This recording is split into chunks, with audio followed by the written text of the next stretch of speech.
Russia has also been building defensive structures in Crimea, focusing on the Crimean Isthmus as a precaution against a rapid advance in case of the collapse of the initial defensive lines, and the western shore of the peninsula to safeguard against an amphibious assault.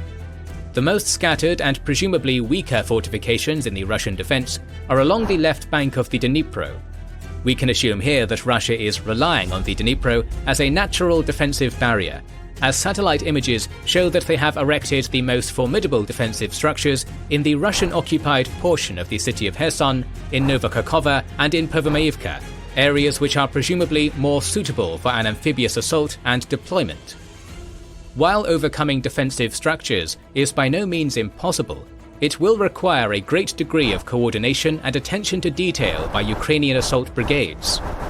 Ukrainian artillery and aviation would have to initially attack the Russian defensive lines to destroy as many fortifications and dragon teeth as possible, and put pressure on their artillery to prevent them from focusing on Ukrainian advance units.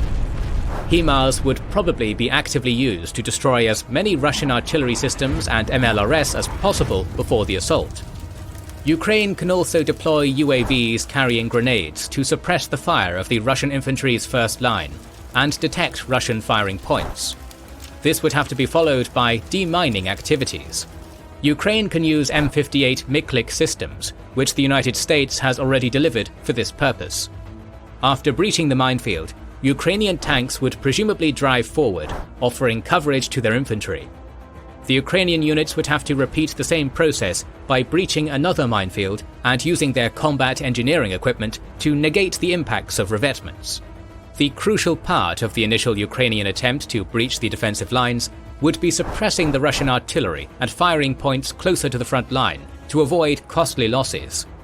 Ukrainian artillery, air force, ground units and engineering units would have to work in unison to break through the Russian defenses, which is no easy task.